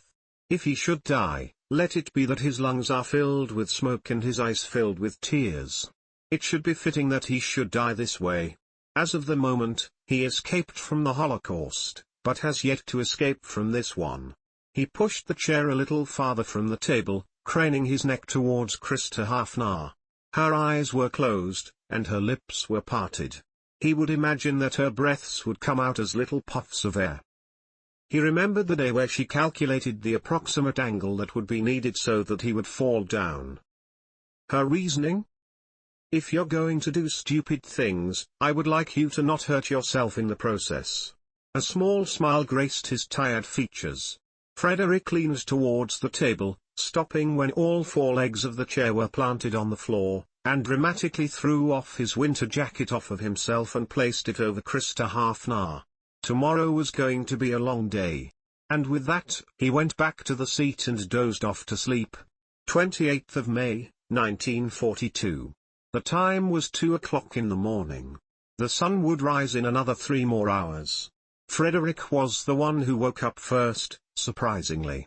His body clock woke him up a few minutes after 2, making him deliberate whether he should get up now or press snooze on his internal alarm clock for 5 minutes. But he knew himself better than that. 5 more minutes meant 5 more hours, and so he lifted his head from the desk, cracked his neck to relieve his neck pain, and stumbled over to his bag while blinking out the sleep from his eyes. He checked whether Krista Hafnar was still asleep or not so that he can change. She was, but he scrounged the effort to change quickly just in case she woke up earlier than expected. It was weird being the one to wake up first, even on the weekends when their body clocks tried to catch up on lost sleep. Krista Hafnar was first. He would have to be the alarm clock. Gently, he nudged her shoulder and whispered, "Come on, day, wake up. I'll be up in a minute." Krista Hafnar's eyelids stayed shut. Really, she could afford that, can't she? Their classrooms were only a short distance away, and besides, Sylvie was dead, and so was Tomo !! A ring ! The thought was enough for her to snap her eye open and put her back on her feet. Frederick shifted away to give her some room to stretch. Krista Hafnar was now aware about how horrible she looked. Even though Frederick was in the same condition as her, with bloodshot eyes, unkempt hair, and day-old bloodied clothing. She felt disgusting and sad and bitter. Frederick, noticing her that body and mind were drenched in sadness, and who wouldn't be, after witnessing such an event? In a single step, he closed the distance between them and embraced her in a tight hug. Neither of them were willing to let go. Their arms around each other acted as anchors. And after what felt like an eternity, they let go. "Time relieves all wounds," he said. "Just think of it this way, they don't have to live with a burden. For once you're right, and they wouldn't want us to dawdle around grieving. No, they wouldn't want us doing that, he affirmed. To be fair, he was not particularly close to Sylvie nor Tomo inverted exclamation mark a ring inverted exclamation mark. Krista Hafnar constantly helped Sylvia with her homework, though he had an inkling that there was much more to Sylvie's intention than that. As for Tomo inverted exclamation mark a ring inverted exclamation mark, well, he only saw him in brief intervals. But Krista Hafnar remembered them as fine people, then he was going to as well. Then, Krista Hafnar continued, I want you to wrap up their bodies while I go back to town and inform their parents. What? Frederick flinched, stepping back a little. He wasn't so appalled at handling corpses than the thought of her going alone at this hour. It would be like that moment in 1939, when she was nearly captured for being out alone at a Eurobroken bar. Her mouth was set in a firm line and she started to tie her hair up. Yes. You heard me. Wrap up their bodies to the best of your ability. There should be some spare cloth around here from my mother's factory.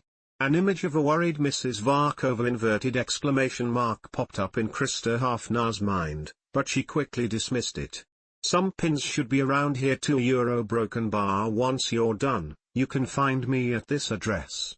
She wrote it down on a piece of paper and gave it to Frederick. The Verbeck's house was not too far from here. It was going to be a walk, but not a terrible walk. He could get in some much-needed cardio as well.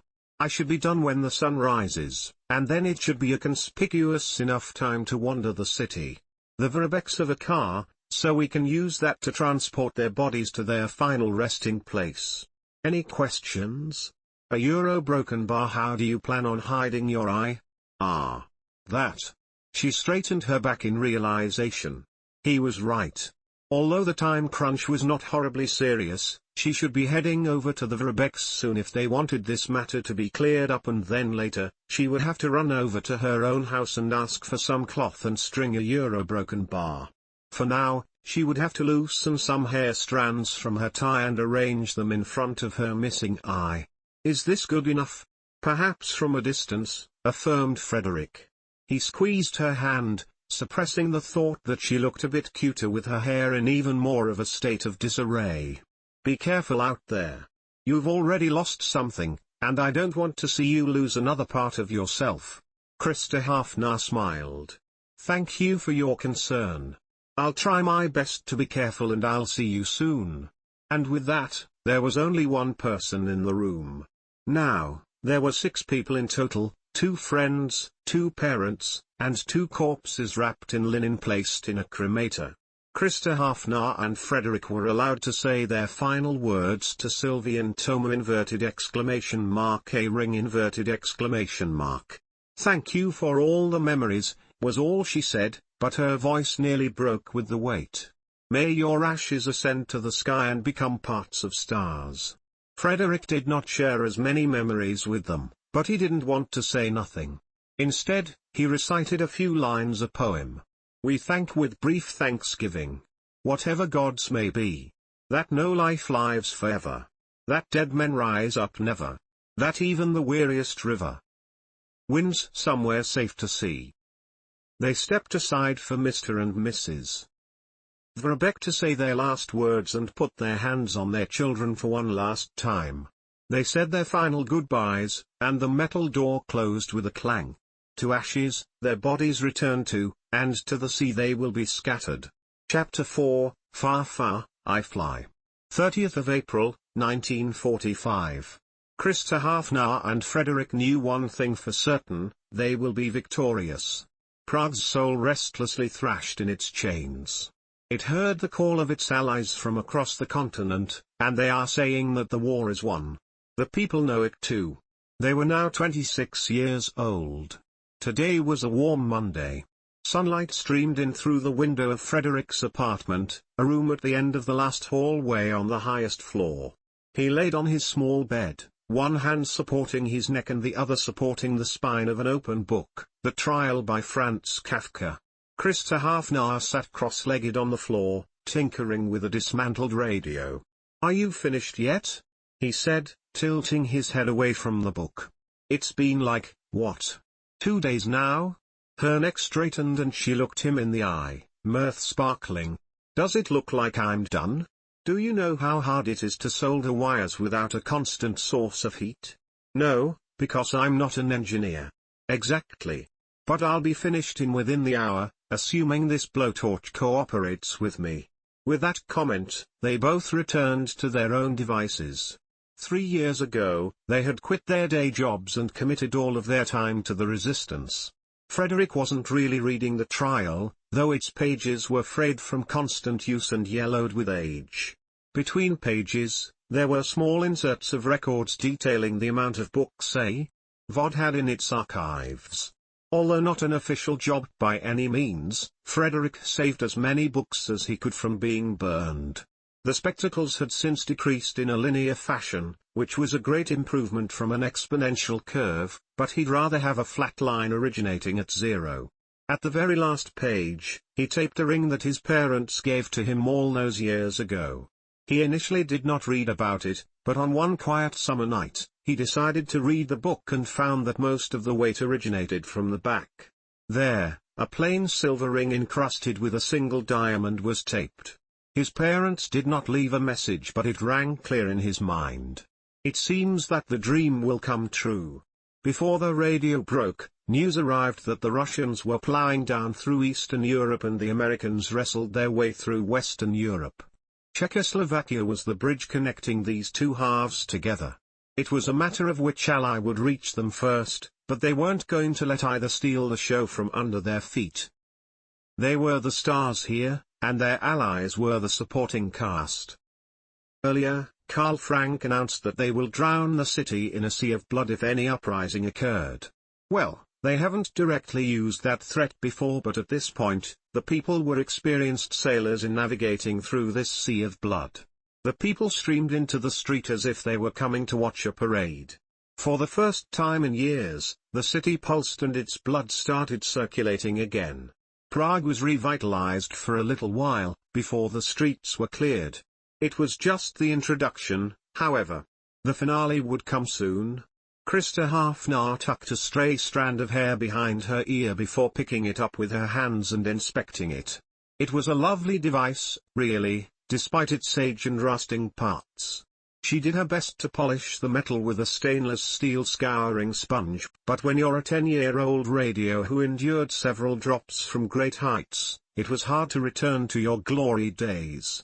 She turned the dial to the right frequency and heard the familiar sound of static. No major news today, or at least for the moment. According to their comrades, nothing noteworthy happened in the week in time the circuits fried and gathering the materials to fix the radio. For once, fortune seemed to smile upon them. Satisfied with her handiwork, Krista Hafnar placed the radio on the windowsill, and leaned on the wall besides it. Living with one eye was not horribly bad, her right ear had compensated for the vision. When she returned home on that morning, her mother did not register at first. She had opened the door, quietly as it had ever been, and found her mother sitting on the sofa embroidering. Her mother had not noticed the arrival of her daughter. There was no use in hiding, so Krista Hafnar announced her presence. "Mother. I am home." Her mother turned around and smiled. "Good evening. How was work? Do you want me to?" The mother's voice faltered and ceased. She stared at Krista Hafnar, lips slightly parted. The embroidery hoop fell softly on her lap and the needles clattered to the floor. She smiled sadly. "Forgive me. I did not mean to come home like this." The mother simply turned around and bowed her head, her soul on the verge of breaking. "Forgive me too, for not being able to protect you." She did not ask how or why it happened, though she had an idea. Krista Hafnar looked like her mother, but inherited the spirit of her father. She could only hope that she would not meet the same fate as he did. Since that incident, Krista Hafnar rarely returned home. In part because she did not want to trouble her mother any longer, and in part of being much too busy to return home at all. She did her where she was staying though. Frederick had suppressed the memory of his family. He heard about the near extinction of Jews in Slovakia, and he did not want to think about whether he did not hear from his family because of the terrible postal service or because they were dead, and if they were dead, whether or not they still remembered him as their darling, oldest son who wouldn't do anything wrong. Nevertheless, despite these qualms, they went on their business, subconsciously wondering when everything between them and their family would return back to normal. Just like how it used to be in their golden years. I hear static. I guess that means you fixed it? Said Frederick. He laid the book page side down on the nightstand and sat upright on the metal bed frame. Hold on. Let me switch to another channel. Krista Hafnar turned the dial again to one of the music channels. Static, static, a broken violin, discordant trumpets, and then a whole piano playing in symphony with the other instruments. She beamed. I suppose that means that I fixed it. He jumped to his feet and extended an arm. He too smiled, and was very happy for her. Well, may I have this dance to celebrate your feat? She did a mock curtsy. You may. They took each other's arms and lazily danced in circles around the tiny room, stepping on each other's feet. But they didn't care. Krista Hafnar noticed that his hands were quite warm. She attributed it to a simple transfer of heat a broken bar, but she had a feeling it was something more. No, not a feeling. It was a fact. Frederick was an idiot, but he knew exactly what he was doing, even if it was based on emotions. She never liked how he did things spontaneously, and hate was a strong word for that pet peeve. However, there were times where his spontaneity saved their lives. A broken bar, perhaps it was time she let him catch her. Out of all the decisions Frederick has made so far, asking Krista Hafnar for a dance was by far one the best. Neither of them had any real dancing experience. Their hands worked fast, nimble enough to twirl pencils around and scribble down the next sentence within a second, but their feet were another story entirely. He thought it was better this way, the both of them stumbling around on creaky floorboards instead of moving elegantly on a marble floor. It was more real, as if one part of his future plan came true. He lifted his arm as a gesture for Krista Hafnar to twirl, and twirl she did, spiraling her feet around like a tornado. If she was wearing a dress, the hem would billow out like gas in a supernova explosion. What a nice image it was, a broken bar. The daydream was interrupted as his head was suddenly thrown backward as Krista Hafnar leaned into him, her familiar calloused hands supporting his neck and the crook of his back. Since when did she get so strong to hold him like this? Since when did the petite, delicate Krista Hafnar learn how to do this? He's read plenty of novels stored in the vast archives of the school library, where they describe a kiss. There were hundreds, thousands of descriptions of couples kissing each other, but none of them matched this moment. It was not light, nor was it harsh. Their lips brushed against each other, and then they gently moved. Krista Hafnar dropped, let her hands fall slack, and he fell onto the bed, with her falling on top of him. They shared an intimate moment, staring at each other's wide-pupilled eyes before continuing the kiss, and they were interrupted once again with the blare of sirens.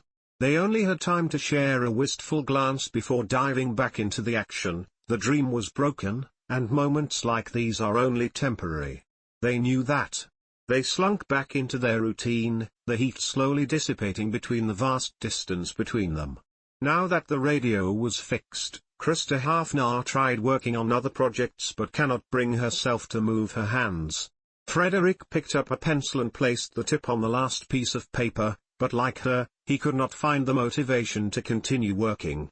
Yes, they may be only 26, but their bodies felt like they were 60, and their hearts felt like they were 16. This decade was a terrible one to live in. Time beat upon their bodies like a relentless storm, as they are forced to be on their feet and stand their ground against the wind, in the meanwhile trying to catch snatches of their childhood as it tattered away from them. Sitting on the ground, essentially doing nothing, made them restless. Krista Hafnar decided to head towards the door. "Where are you going?" Frederick said. "I'm just going to walk around for a bit. The room is a bit stuffy, don't you think? Do you want me to go with you?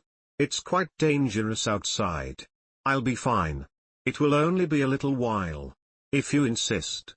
She closed the door behind her, went down the stairs, and exited the building. The noonday sun beat violently upon her face. It was days like these where the eye patch came in handy. She had grown out her bangs and parted them to the right side so as to cover it. Aesthetically, Krista Hafnar couldn't say that she hated the eye patch, but she rather have a working eye. Krista Hafnar stopped once she arrived in the middle of the Charles Bridge. Many people roamed its ancient cobblestones, but no one paid any attention to her. In all technicalities, she wasn't lying to Frederick when she said she was only going out for a walk. From her bag, she brought out an unmarked white box and a lighter. Deftly, she slid a cigarette out and lit it, leaving both of the items on the edge. She took one long drag and tapped the edge of it so that she saw the ashes spiral down into the calm water of the River Vltava. Oh, she didn't like smoking, but drowning her sorrows out in alcohol was a risky move, and she did not have enough anger to foolishly clash into brawls. Besides, she found that she lost control of herself whenever alcohol was involved. Frederick doesn't like smoking either, but he did not know about these little breaks. He respected her boundaries too much to follow her around, and Krista Hafnar regarded his boundaries the same way. People always saw them together, but they each had their own lives, and it happened that their lives fit nicely into each other. She released another puff of smoke, watching it curl into the atmosphere. The tobacco was terrible for her lungs, but she liked to imagine it as expelling her demons. Watching the smoke billow out was more therapeutic than confessing to a priest. God cannot help her now. While Krista Hafnar was out, Frederick was suddenly struck with a spur of inspiration. Having no paper, however, he resorted to using the blank pages of the trial for his thoughts. He decided that he was not going to write everything, for that would be rather silly if happened to return safe and sound. It would serve as a time capsule, to whoever will discover it first. If he lived to see the next year, then he would add more. But if not, then the soul who finds it will know exactly what happened on April 30, 1945. With a sigh, he tucked his pen back into his jacket, closed the book, and laid on the bed once again, covering his eyes with the back of his hand. He should really do something, maybe go out on a walk, but writing that was emotionally draining. He laid there for 15 minutes, unthinking and unfeeling, and then a memory suddenly bubbled from a dusty corner of his mind. He remembered a day, with a weather all too similar to this one. It was Easter morning in the year 1923, otherwise known as any other day to the !Ska family. Their neighbors, however, celebrated the holiday with lots of balloons, cake, and joyful prayers. Being 4 at the time, he didn't quite understand what was happening, and when he asked his parents, they simply responded with that it was a Christian holiday, just like with Hanukkah. There were 3 distinct things that he remembered from 1923, the weather, the question, and the request. Frederick was sitting outside, curiously observing the small party that had gathered around the doorstep of the Van Erke's house. Everyone appeared as the picturesque image of revelry, ladies smiling in their elegant dresses and gentlemen wearing flowers on their lapels. From here, he could hear the idle chatter of relatives and their hearty laughter filling in the absence of many months. Frederick. His attention snapped back to reality, and he tilted his head up to see Krista Hafnar staring at him. "What do you want?" he said. "I was just going to ask if you want to join, but since you were so rude to me, I think your answer is going to be no." He jumped to his feet, eyebrows scrunched in apology.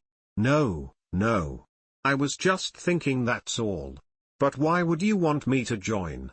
You looked so lonely. Let's go." She grabbed his hand and dragged him towards the festivities, and then suddenly stopped. "Oh, and my parents asked if your parents want to join in as well." Frederick's eyes widened. "Really? Of course. We're friends." The boy smiled. "Okay, then I'll be right back." He ran back inside his house and yelled at the top of his lungs, "Mom! Dad! Joseph! Matthew! Krista Hafnar wants us to join," and in a flash he returned at her side. "Where are we going?" he asked. "To a tea party. The table is over there."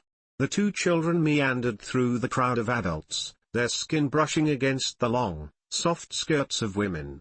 Though, it was nothing compared to the softness of Krista Hafnar's skin. The table was all dressed up in white cloth, lace, and 12 dainty teacups painted with flowers all spaced out evenly on the circumference. A few children were already there and they welcomed him with smiles and laughter. Frederick has not seen them recently. Were they alive? Were they dead? If they are dead, then they will live on in this bittersweet memory. Beyond that event, he could not remember, and the memory receded back to its spot in the filing cabinet. He wished for everyone to smile like that. He wished that nobody would be sad ever again. A euro broken bar, oh God. Since when did he get so sentimental? But, that smile earlier when Krista Hafnar fixed the radio, he loved her even more when she smiled like that, when the stars could finally be seen under the curtain of darkness. As if on cue, the girl herself opened the door. She felt a bit better after her little stroll, her heart became lighter, ready to endure whatever life threw at her, and was greeted with the sight of Frederick smiling at nothing.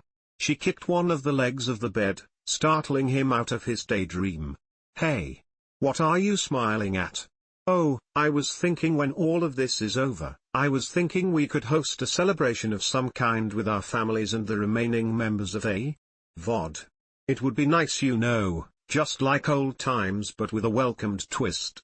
At the statement, she dropped her miffed demeanor and exchanged it for a gentler one. She sat on the bed as well, so close to Frederick that they can smell each other's signature scents, lavender mixed with coffee. She tried grasping his reference. Was he referencing a specific time? Or in general? That would be nice, actually. Let's do it then. The spring sun slowly dwindled into a violet twilight. The day has been quiet, one of the more quiet ones in their time. Today passed like a slow summer evening where time turned into honey flowing into the golden light. In another world, they would be laying out in a field watching the sky change colors before their very eyes and pushing each other on a makeshift swing. It wouldn't happen once or twice but countless times, and they would whisper in their heads, "I'll never get used to this." That moment has not happened yet, but still, they could never ever get used to each other or their lives. Their weary bodies were so full of life, aching for a better future where they could be everything they ever wanted. Getting used to a moment would be stagnant, their lives at equilibrium. Neither of them wanted to ever get used to this. Chapter 5, Away I Must. 6th of May, 1945. It's just 6 o'clock. What was that supposed to mean? They leaned in closer to the radio, as if that would help them understand. Then, a few minutes later, calling all checks. Come to our aid immediately. Calling all checks. And with a single sentence, the city was set on fire.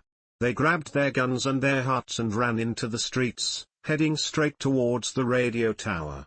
Frederica TM's laughter contained traces of mania. I think this is going to be one of our finest hours. As much as TMD like to think that this will go well, said Krista Hafnar in between breaths, her hair about to become undone with the sheer alacrity of her movements. If this will be one of our finest hours, then let us hope that it is not our last. They arrived to the scene, surrounded by a host of their comrades trying to break through the SS barricade. People on both sides scrambled to dodge incoming bullets, but it was always the resistance who would budge first. Their allies were like debris, thrown up into the air like an object colliding with the ground. Their weapons were inferior, for what could small, handmade guns do against the mighty roar of a machine gun? But it was the only ones they could manage to get with such limited supplies. Still, Krista Hafnar and the rest of the mechanical engineers did their best, and they had made their mark on resistance history. Their purpose has been fulfilled to the highest extent. Despite being outgunned, they were not outmanned and relentlessly pursued the Nazis. The pride of lions eagerly hunt the flock of eagles who have been terrorizing them for the past decade. It was a spectacle of brute force. Frederick jumped into the vanguard of the front while Krista Hafnar flitted around the edges, keeping an eye out for any enemy reinforcements.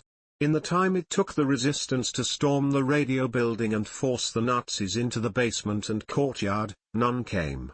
The event had lasted 11 hours. The time was 17:30.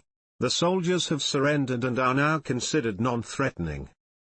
The dead and the wounded are out on the streets and their families, if they had any, are being updated on their status. It was an hour of hope. It was an hour of despair. It was an hour that followed all victories. Now, where was Frederick? She had no TMT seen him since he ran off in the fray, and she was too exasperated to catch up to him. At the moment, two opinions resided in her head. One of them told her to explicitly look for him while she was carrying the wounded back to a makeshift clinic, since it was her duty as a close friend. The other told her to focus on her job and eventually, Frederick will turn up. If Frederick died in the midst of battle, then she would not blame herself but him for being so brash. If Frederick died of wounds sustained after the battle, then she would blame herself. Krista Hafnar reached a compromise with the two opinions. She would continue her assigned duty, but if she heard Frederick TMS cries or spotted him first, she would personally deliver him to the infirmary. It was going to be rather hard being limited to half a field of vision, but her hearing has never failed her. She considered asking her partner for help, another girl a few years younger than her whose face was covered with ash, but decided that it would be a bit too weird. Whenever Krista Hafnar came across Frederick, she had to stifle herself from adding body right after. She would try to casually point over where he was. Being casual was doubtful, however, as her actions have been nothing but overt except that one time 6 years ago when she was nearly arrested for suspicious actions. Oh, dear. 6 years already? Suddenly, her shoulders drooped and her face grew sullen with the weight of the past. Oh hey, are you okay? Her partner asked. Oh you look broken bar sad. They had reached the midway point between the infirmary and the field. Both of their hands held on tightly to the rods of the stretcher. TMM fine. Don't TMT worry about it. The girl frowned. You keep glancing forward like you TM researching for something. You are right, Krista Hafnar sighed. TMLL find him though.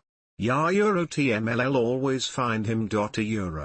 She merely tilted her head, in confusion and concern, but decided to drop it with a simple okay. The two continued on their job, searching for survivors among the finished chaos, comforting them with detached worry. It was a terrible thing to be detached to the consequences of war, but it made fighting it easier. Once you have traveled past threshold of care, then you could do anything. Krista Hafnar knew that Frederick had long since passed that threshold, and that gave her much anxiety. If his name ever went down in history, she would be sure that adjacent to the word reckless in the dictionary, she would find a picture of him. The word was the blame for the cause of her father TM's death as well. If only he had stayed in the trench rather than go over the top, at least TMS what her mother keeps telling her. If she could feel even more sullen, her eyes could not bear the weight any longer and they would TM they cried. How many months has it been since she last saw her? 6?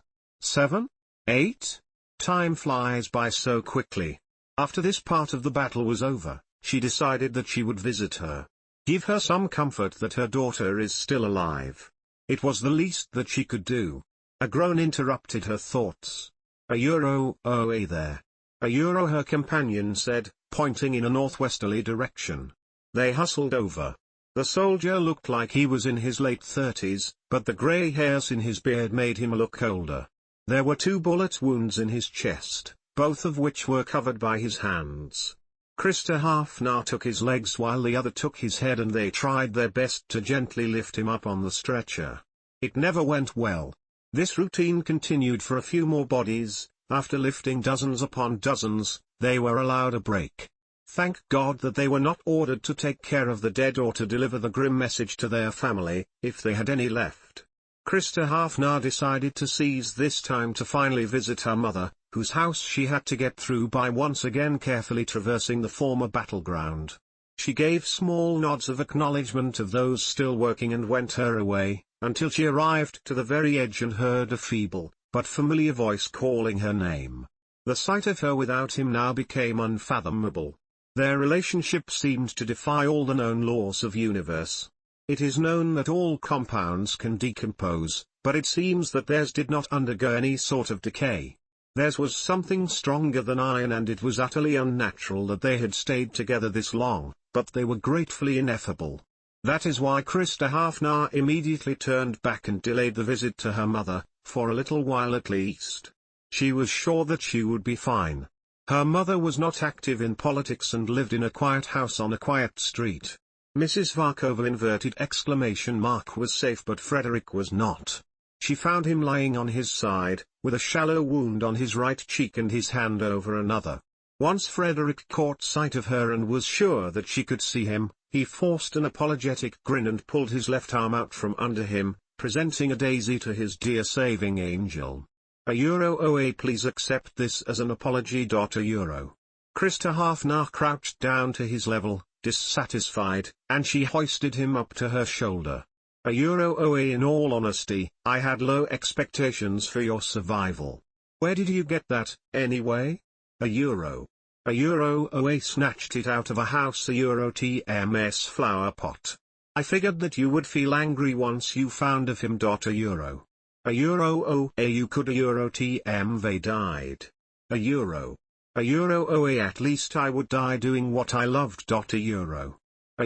OA thought that was debating. €. For a minute, he fell silent. Oh, debating. That was not something he had done in years. He had small arguments here and there, but nothing that amounted to presenting evidence and adrenaline running through his veins. Resisting was a kind of lawyering, except the words are in your blood and you are always the defendant, fighting against the prosecutor who accused you of civil unrest, and all of their evidence was created by them. He had used this reasoning in the beginning, but it had consumed him. It now occurred to him that he would love to fight for the law if it meant he would still be alive by the end of it. Both of their passions had manifested while their time in a VOD, but they knew that they'd rather be applying it in other situations. It was accurate, but not precise enough for their tastes. Well, now 6 years into the war, Frederick had another reason to live. At last, they reached the infirmary, where Krista Hafnar patched him as best as he could. She suppressed a knowing smile when she applied rubbing alcohol to both of his wounds. Frederick knew better. Krista Hafnar snatched the daisy from his hand and delicately put it in her pocket. If she should put it in her hair, it would TM they fallen off. OA think I should visit my mother, she said. OA that sounds like a good idea. He paused, but did not use this moment to think of his own family. OA, do you mind if I go with you? TM sure TM I'll be very happy to see you again. He smiled, eyes sparkling with passion. Once the war was over, those I would win over anyone in a courtroom. TM flattered that your dear mother thinks that I am a fine young gentleman. Her mouth was posed to say something along the lines of each dose €, but the corner of her eye caught a figure running towards them. It was one of their colleagues, Mr. Something or other. There were many people enlisted in the resistance and it was tiring to remember all of their names. OA, we just received orders to construct barricades, said the officer, breathless, before running off. OA come. Internally, they both wondered what would happen if they ran off. They just wanted some peace and quiet for an hour, but war does not stop for anything. Not for the vainest of cries. Not for the crying of a child. They merely exchanged tired glances before joining the effort. Krista Hafnar wondered if all summons should be heeded. 6th of May, 1945. If one had the ability to rewind time during this era, many would assume the one will travel to late April 1889, to kill a certain dictator, but that is not what Frederick had in mind as him and Krista Hafnar fled the scene. It was day 2 of the battle. The many wounded were whisked away to quieter corners of Prague, behind the barricaded walls that were constructed in the wee hours of the morning. They were assigned to patrol the border in order to alert their comrades about any infiltrators. There were indeed infiltrators, and Frederick, trying to be heroic, decided to run away instead of heading towards safety. Krista Hafnar, knowing that he will surely die without her, followed after him. This would be their finest hour. The soles of their feet felt like they never touched the ground. Instead of running, they were gliding, almost soaring as if they were little robins testing out their flight feathers without the supervision of mother. Down and down they round the alley, ignoring, or perhaps not feeling the pain in their legs. Frederick's eyes were solely focused on Krista Hafnar, and Krista Hafnar's eyes were solely focused on the mental map laid out in front of her. Where could they go?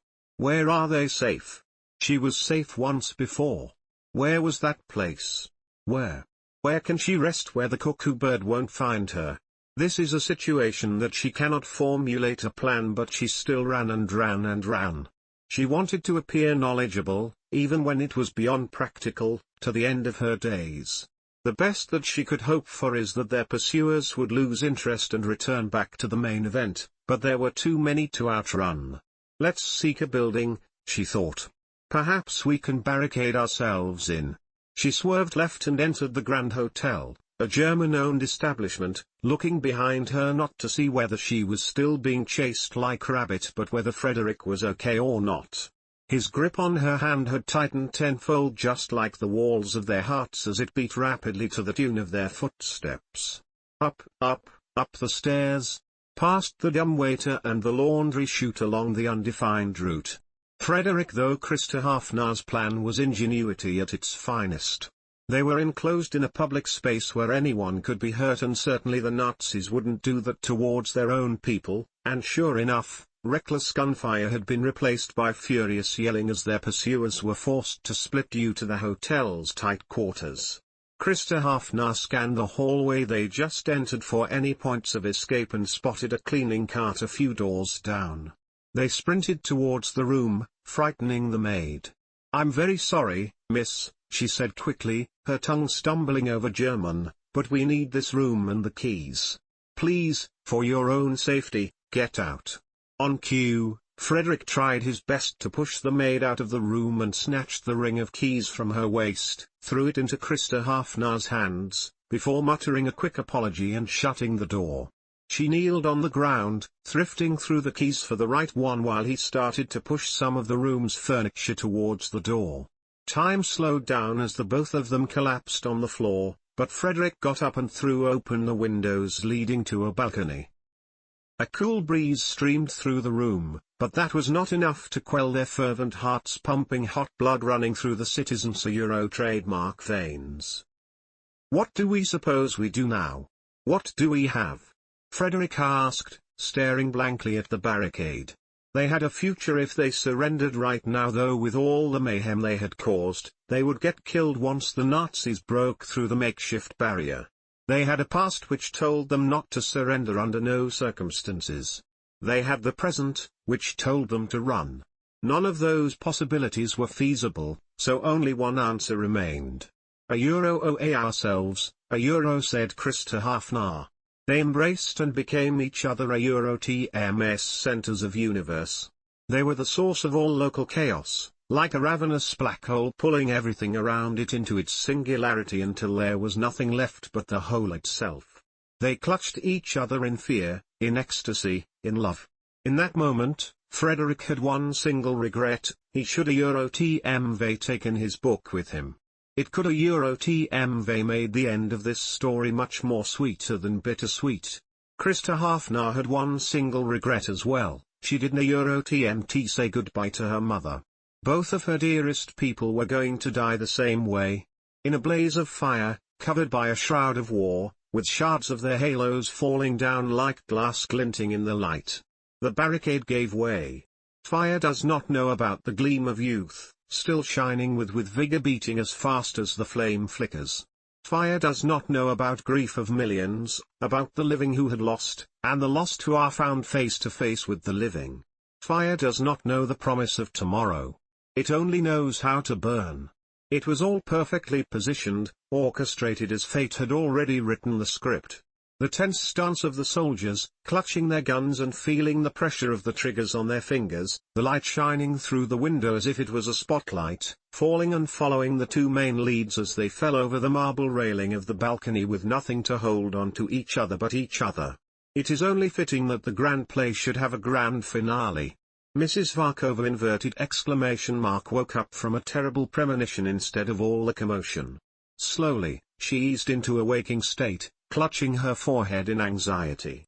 The premonition faded away into the background of all the shouting and yelling from outside, but she simply did not let this one go. She gazed at the window, her graying hair falling in messy waves around her face, and knitted her eyebrows. What had she dreamed?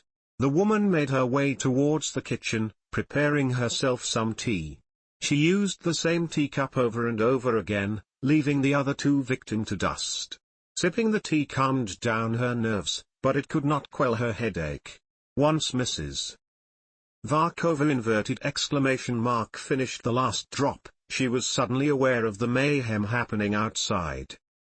She tiptoed over to the window and peeked outside from the curtains. The fighting seemed to have escalated from previous accounts. It was not organized by any means, but the numbers made it remarkably different. Chaos reigned wherever there were Nazis and Czechs and Slovaks in the same area, and that area encompassed everywhere, and most likely, Krista Hafnar was out there. Oh, that girl. The war had ignited a spark within the already burning mind of her daughter, and the same spark had been present in the mind of her husband.